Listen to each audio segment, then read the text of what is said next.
الحمد لله نحمده ونستعينه ونستغفره ونؤمن به ونتوكل عليه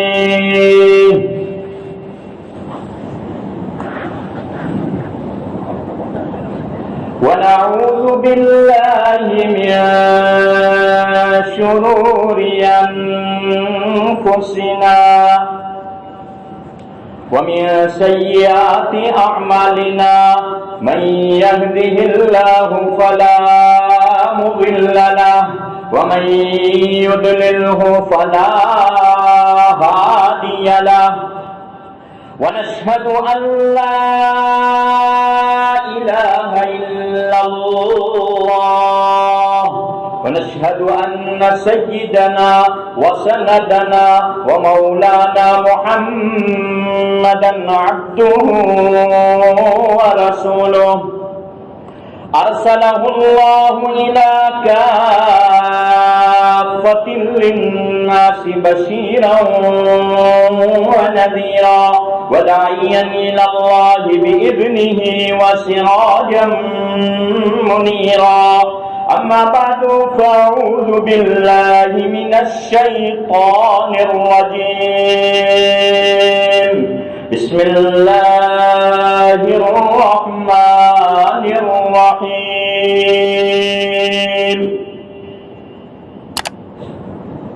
إن الدين عند الله الإسلام وقال تعالى في مقام آخر إن الصلاة تنهى عن الفحشاء والمنكر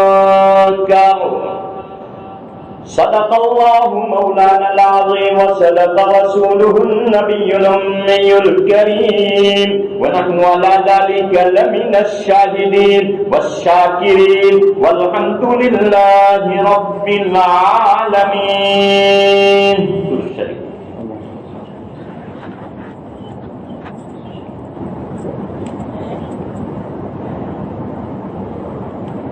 اللہ تعالیٰ نے مجھے اور آپ کو بہت ساری نعمتوں سے نوازا ہے. اللہ تعالیٰ ان نعمتوں کی قدردانی اور شکریہ ادا کرنے کی توفیق عطا فرمائے. ان نعمتوں میں سے ایک عظیم نعمت ہے جس کو اللہ نے قرآن میں خود نعمت سے بیان کیا ہے، جسے اسلام کہتے ہیں. اليوم اکملت لکم دینکم واتممت علیکم نعمتی ورضیت لکم الاسلام دینا. دنیا میں جتنی قومیں ہیں ہر قوم کو اللہ نے پیدا کیا ہے، لیکن اللہ نے ہدایت اسی کو دی ہے اور اللہ ہدایت اسی کو دیتا ہے جس کو اللہ چاہتا ہے.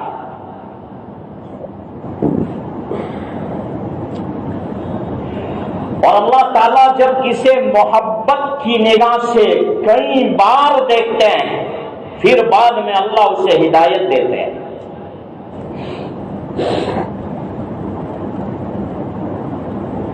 اسلام ایک نعمت ہے، اسلام ایک مذہب عظما ہے، اسلام ایک عظیم ترین زندگی گزارنے کا ایک دائرہ ہے.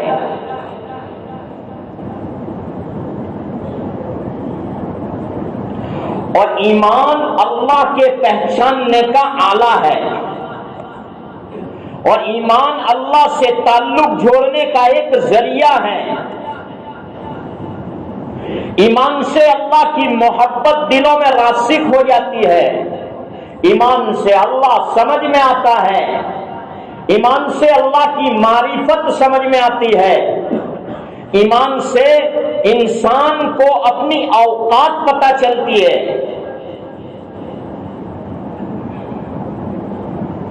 اور سب سے بڑا کام ایمان والا یہ جانتا ہے کہ مجھے اس دنیا کو چھوڑ کے جانا ہے،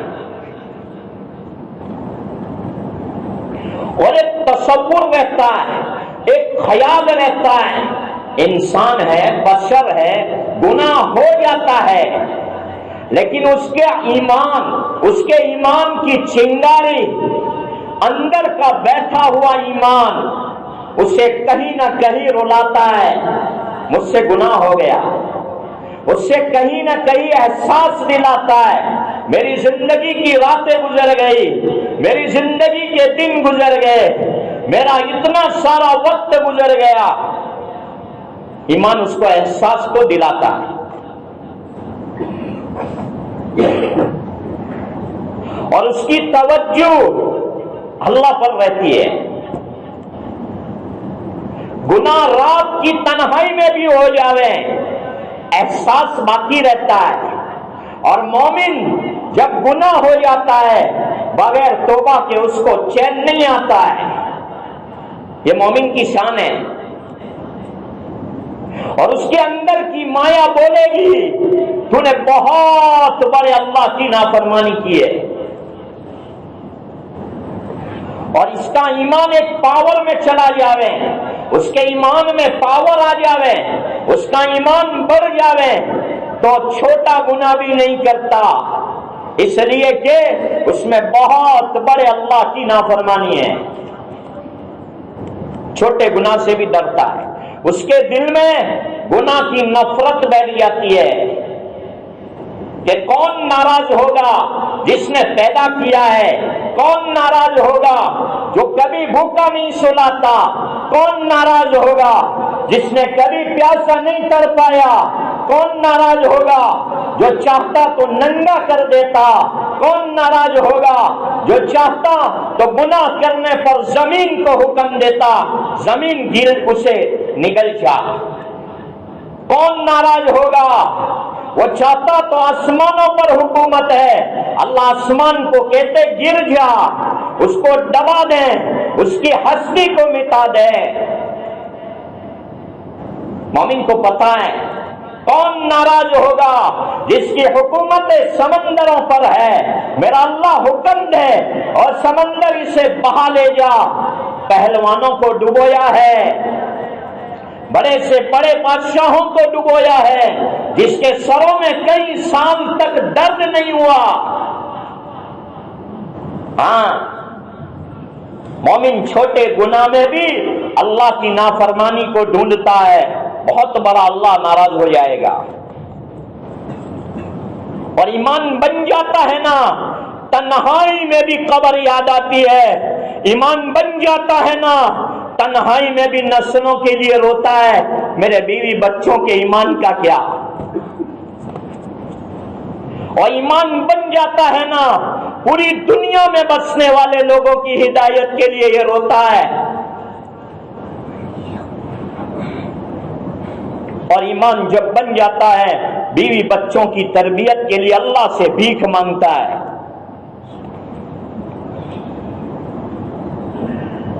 اور نیکی چھوٹی سے چھوٹی نیکی میں یہ سوچتا ہے بہت بڑا بادشاہ راضی ہونے والا ہے، ہاں پھر راستے میں پڑے ہوئے پتھر کو بھی ہٹائے گا، میرے نبی کی سنت ہے صلی اللہ علیہ وسلم،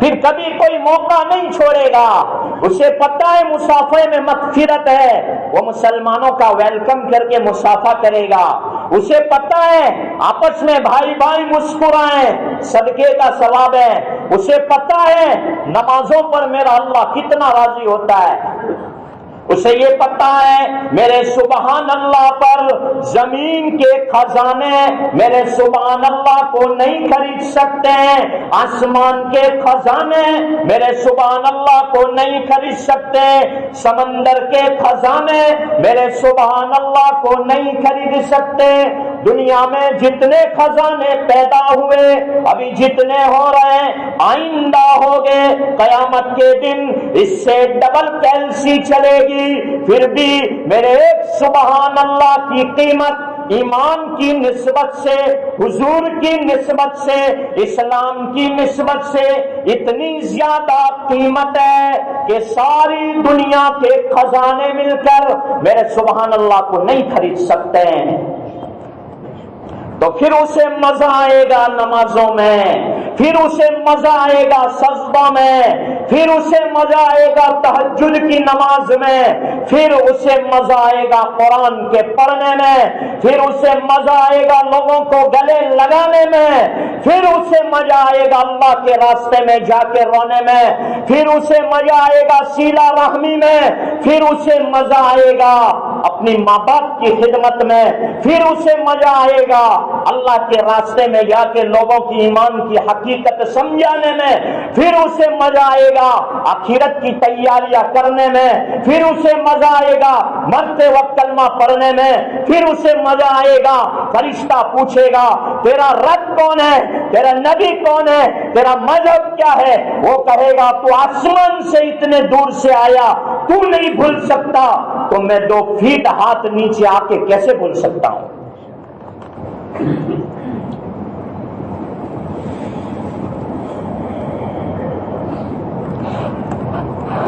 حضرت معاذ بن جبل صحابہ کا مجمع ہے، اللہ کے نبی فرما رہے ہیں اے معاذ یمن کی طرف جانا ہے،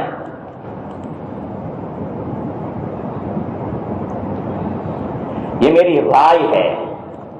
رائے الگ ہوتی ہے جس میں آدمی کو اختیار ہوتا ہے فیصلہ کرنے کا، حکم الگ چیز ہوتی ہے۔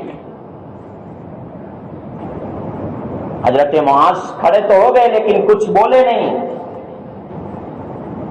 دوسرا دن ہوا، صحابہ کا مجمع ہے، کم و بیش 1 لاکھ 1.25 لاکھ صحابہ ہے، معاذ یمن کی طرف جانا ہے، یہ میری رائے ہے۔ کوئی جواب نہیں۔ تیسرا دن ہوا، اللہ کے نبی آئے، دروازے سے بولتے ہوئے آ رہے ہیں معاذ کدھر ہے، معاذ کدھر ہے، یا رسول اللہ میں ادھر ہوں، کا میرا حکم ہے آپ کو یمن جانا ہے۔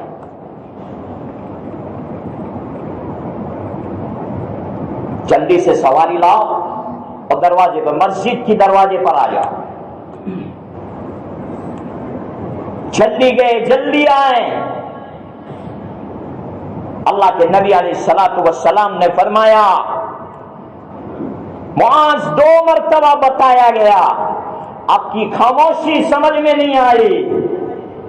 کہا یا رسول اللہ صلی اللہ علیہ وسلم اس وقت رائے تھی، میرے دل نے گوارا نہ کیا کہ میں 1 رات، 1 دن، 1 لمحہ، 1 سیکنڈ بھی میرے نبی کے چہرے کے سامنے سے ہٹوں صلی اللہ علیہ وسلم، اس لیے میری خاموشی تھی، لیکن اب آپ کا حکم آ گیا، میں ٹال نہیں سکتا۔ کہ مجھ سے کتنی محبت کرتے ہو؟ کہ حد سے زیادہ۔ اللہ کے نبی علیہ الصلوۃ والسلام نے فرمایا معاذ جتنی تم مجھ سے محبت کرتے ہو اس سے کہیں زیادہ میں تم سے محبت کرتا ہوں۔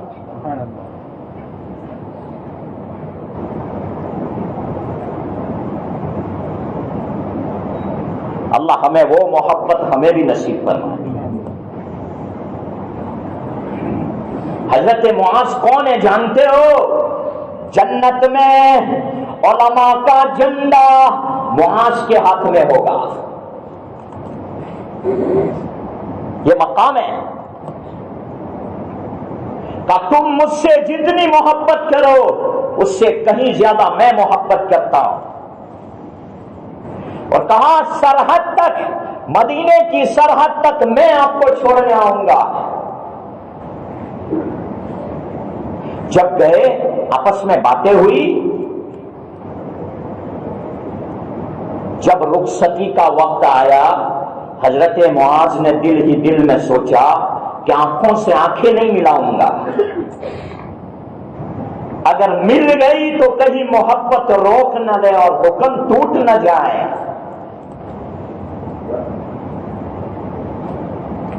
اللہ کے نبی علیہ السلام مصافحہ کر رہے ہیں، گلے مل رہے ہیں، اللہ کے نبی سے بھی دیکھا نہیں جا رہا ہے، اور کہا معاذ تمہیں میں نہیں بھیجتا، لیکن اللہ نے آپ کا نام لے کے بولا ہے۔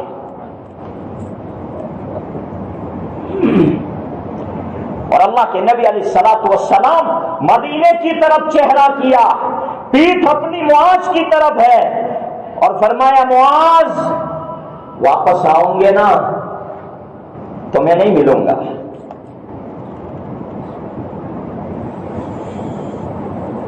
مجھے واقعہ بتانا مقصود نہیں ہے، ایسا روئے بغیر پانی کے مچھلی تڑپ رہی ہے۔ اللہ کے نبی علیہ الصلوۃ والسلام نے فرمایا معاذ اللہ سے ڈرتے رہیں گے نا، اللہ موت سے لے کر جنت میں جانے تک آپ نہیں، میرا کوئی بھی امتی اللہ سے ڈرے گا نا، موت سے لے کر جنت میں جانے تک میں اس کو اپنے ساتھ رکھوں گا۔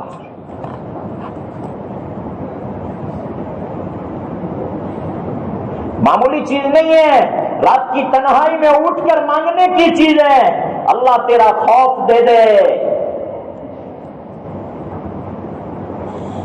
اللہ آپ کا ڈر دے دیجئے، اللہ آپ کی ذات سے امیدیں دے دیجئے، کرنے دھرنے والی ذات اللہ کی ہے۔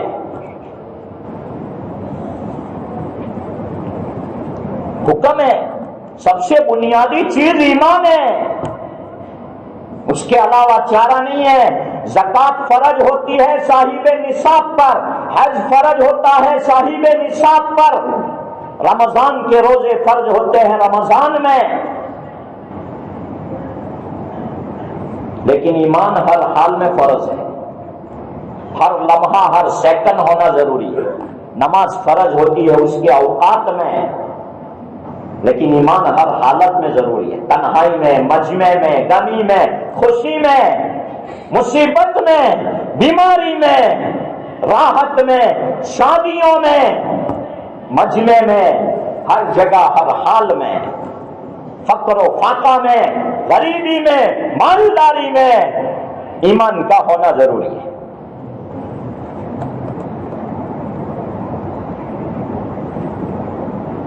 اللہ ایسا ایمان دے جو موت تک باقی رہے، اور جب دنیا سے جائیں تو کلمہ زبان پر جاری رہے۔ دوسرے نمبر پر نماز ہے۔ نبی علیہ الصلوۃ والسلام آسمان پر معراج میں گئے، سب سے بڑا گفٹ، سب سے بڑا تحفہ، سب سے بڑا ہدیہ حضور کو حضور کی طرف سے امت کو ملا ہے تو وہ نماز ہے۔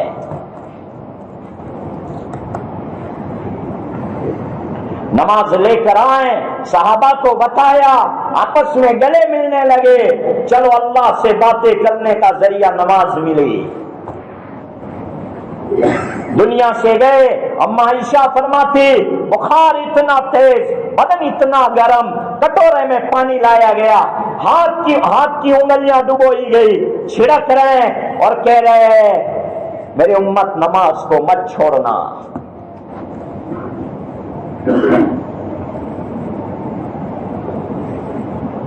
نماز میری آنکھوں کی ٹھنڈک ہے، نماز میں روزی کے دروازے ہیں، نماز میں حساب کتاب سے محفوظ ہے، نماز پل صراط پر سے آسانی سے گزارے گی،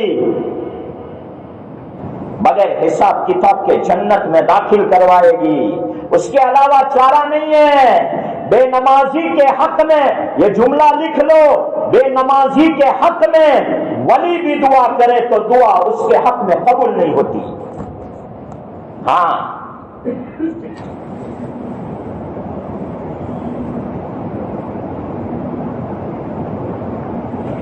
آسمان پہ جب گئے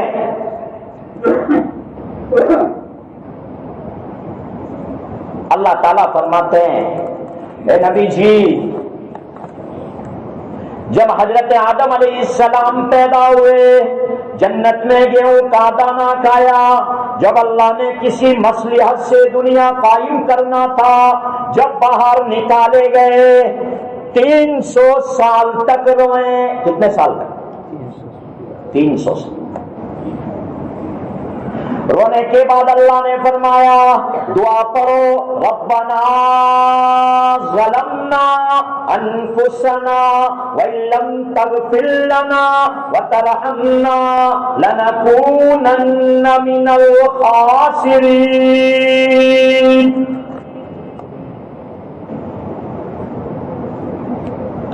اب توبہ جب قبول ہوئی 2 رکعت نماز پڑھی تو وہ فجر کی 2 رکعت نماز تھی.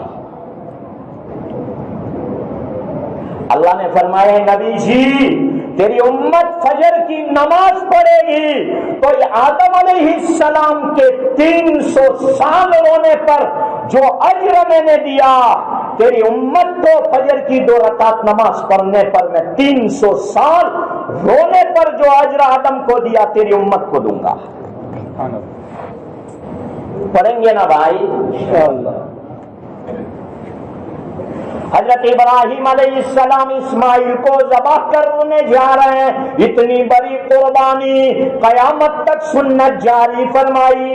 وہ ابراہیم وہ اسماعیل جس کے صدقے میں کعبۃ اللہ تعمیر ہوا, جن کا ذکر قرآن میں جسے خلیل کہا گیا, جن کا مقام اتنا ہے, جن کی ویلیو اتنی ہے کہ ان کی نسل میں جتنے انبیاء آئے کسی کی نسل میں اتنے نہیں آئے. ان کا مقام سب سے اعلیٰ اس لیے کہ ان کی ذریت میں حضور بھی پیدا ہوئے صلی اللہ علیہ وسلم. سنتے جاؤ فجر کی نماز پڑھوں گے. حضرت آدم علیہ السلام 300 سال روئے. ان کے رونے کو حضرت آدم کو اللہ نے جو ثواب دیا اللہ امت کو بھی دیں گے. جب حضرت ابراہیم علیہ السلام نے اتنی بڑی قربانی دی, ذبیحہ لایا گیا, اسماعیل کو ہٹایا گیا, پھر بعد میں جو نماز تھی وہ ظہر کی تھی. اللہ فرما رہے ہیں نبی جی تیری امت ظہر پڑے گی, ابراہیم اسماعیل کو جو ثواب ملا تیری امت کو دیا جائے گا. نماز معمولی نہیں ہے, نماز تو سکون ہے, نماز تو راحت ہے, نماز تو مسئلوں کا حل ہے. حضرت عزیر علیہ السلام نبی گزرے, اللہ سے کہہ رہے اللہ تو انسانوں کو پیدا کرتا ہے, جلاتا ہے, پھر موت دیتا ہے, پھر زندہ کیسے کرے گا؟ اللہ نے حضرت عزیر علیہ السلام کو موت دی, 100 سال تک سلائے رکھا. کتنے؟ جب بیدار ہوئے تو کہا عزیر کتنا سوئے؟ کہا چند دن چند راتیں. ٹھیک ہے چند دن چند راتیں سوئے ہو تو بستی میں جاؤ. حضرت عزیر علیہ السلام بستی میں گئے تو کوئی پہچانتا ہی نہیں تھا اور ان کے گھر کا نام و نشان بھی نہیں تھا. وہ کہہ رہے اللہ یہاں تو بستی میں چند دن چند راتوں میں بستی کے لوگ بھول گئے. کہا عزیر چند دن چند راتیں نہیں 100 سال آپ کو سلایا ہے. پھر بعد میں عزیر علیہ السلام کا جو ایمان بنا اور جو ایمانی پاور نبی کا, کہا نبی جی اس وقت عزیر علیہ السلام نے جب نماز پڑھی تو عصر کا وقت تھا, تو جو بھی تھے آپ کا امت یہ عصر پڑے گا اس کو عزیر کے ایمان کے برابر ثواب دیا جائے گا. ہماری نسبت جس نبی سے ہے تو ہماری نماز کی بھی اتنی ویلیو ہے, ہمارے مال اللہ کے راستے میں خرچ کرنے کے بھی اتنی ویلیو ہے, ہمارے سبحان اللہ کی بھی اتنی قیمت ہے. حضرت ایوب علیہ السلام آپس میں بیوی سے کچھ ہوا, اللہ ناراض ہوئے اور جب ایسا روئے کہ اللہ نے ان کے رونے کو قرآن میں ذکر کیا. وَاذْكُرْ عَبْدَنَا ایوب, پورا ذکر ہے میرا ایوب کا رونا مجھے بہت پسند ہے. اس وقت حضرت ایوب علیہ السلام 3 رکعت پڑھی, 4تھی رکعت کے لیے کھڑے ہونے پائے, کھڑے نہیں ہو سکے. اللہ نے کہا ایوب رک جاؤ, یہی فرض 3 ہے. تو حضور صلی اللہ علیہ وسلم آپ کی امت مغرب کی نماز پڑھے گی تو میں ایوب کے رونے کے برابر جو حضرت ایوب کو اجر دیا ہے آپ کی امت کو مغرب کی نماز پڑھنے پر وہ اجر دوں گا۔ فجر کی نماز پڑھو تو آدم کے رونے پر 300 سال رونے پر اللہ نے جو دیا، فجر پڑھنے پر اللہ حضور کی امت کو دیں گے صلی اللہ علیہ وسلم۔ ظہر پڑھنے پر حضرت ابراہیم خلیل اللہ کی قربانی کے برابر ثواب ملے گا۔ عصر پڑھنے پر عزیر علیہ السلام کے ایمان کے برابر اللہ ہمارا ایمان بنائے گا۔ مغرب پڑھنے پر ایوب علیہ السلام نے جو توبہ کی اس پر اللہ نے جو اجر دیا اللہ ہم کو دیں گے۔ آپ سنو زور سے سبحان اللہ کہنا۔ اللہ کے نبی علیہ السلام فرما رہے ہیں باری تعالیٰ میری امت کو فجر پڑھنے پر آدم علیہ السلام کے رونے کا ثواب، میری امت کو ظہر پڑھنے پر حضرت ابراہیم کی قربانی کے برابر ثواب، میری امت کو عصر پڑھنے پر حضرت عزیر کے ایمان کے برابر ایمان دیں گے، اور مغرب پڑھنے پر جو 3 رکعت حضرت ایوب نے پڑھی اس کے برابر ثواب دیں گے۔ تو میرے صدقے میں امت کو کیا ملے گا؟ اب سنیے، اے میرے حبیب تیری امت عشاء کی نماز پڑھے گی تو میں تیری امت کے دل میں تیری محبت ڈالوں گا، کیونکہ یہ عشاء تیری امت کو تیرے صدقے میں ملے گی، اور جو عشاء پڑھے گا، جو عشاء کی نماز پڑھے گا میرے حبیب اس امتی کا ہاتھ تھام کر تو جنت میں لے جائے گا۔ کہو زندگی میں کبھی نماز نہیں چھوڑیں گے، ابھی سے لے کر موت کی شام تک کبھی نماز نہیں چھوڑیں گے۔ بے نمازی جب قبر میں جاتا ہے نا، سب سے پہلے لوگ مٹی جاڑ کے قبرستان کے دروازے سے باہر نہیں نکلتے، اللہ 2 فرشتوں کو بھیجتے ہیں، اس نے نماز نہیں پڑھی اس کا چہرہ قبلے سے پھیر دو۔ قبلے سے چہرہ پھیر دیا جاتا ہے، اس کے کفن کو پھاڑ دیا جاتا ہے، 2 فرشتے لوہا لے کے آتے ہیں، جس لوہے کو جہنم میں 3000 سال تپایا گیا ہو، وہ فرشتے اس کی آنکھیں، اس کا جبڑا، اس کا سر پھاڑتے ہیں۔ اللہ کے نبی علیہ الصلوۃ والسلام امام اوزاعی رو رہے ہیں، دھاڑے مار مار کے رو رہے ہیں اور کہہ رہے ہیں کہ جہنم میں سب سے خطرناک جگہ وائل ہے، وائل، اور ایسی خطرناک جگہ کہ سارے جہنمی اس وائل سے پناہ مانگتے ہیں۔ میرے نبی فرماتے ہیں اس میں حامان، قارون، ابو جہل یہ سب جائیں گے، بے نمازی بھی اس میں جائے گا۔ کتنی دیر لگتی ہے؟ جس نے آنکھیں دی، زبان صحیح سالم دی، کبھی بھوکا نہیں سلایا، کبھی پیاسا نہیں سلایا، 10 منٹ اس کے سامنے جھکنے میں کیا جاتا ہے جس میں ہمارا فائدہ ہے؟ پکڑ لو نماز، بیماریاں چلی جائے گی، پکڑ لو نماز، ساری روزی کے مسئلے حل ہو جائیں گے۔ کہو انشاءاللہ آج سے ہم اپنے اولاد کی، اپنے نسلوں کی فکر کریں گے انشاءاللہ، اور گھر میں کوئی عورت بغیر نماز کے نہیں سوئے گی۔ اللہ سب سے پہلے محتاج میں بھی ہوں، آپ بھی ہے، اللہ پوری امت کو اخلاص سے عمل کی توفیق نصیب کرے۔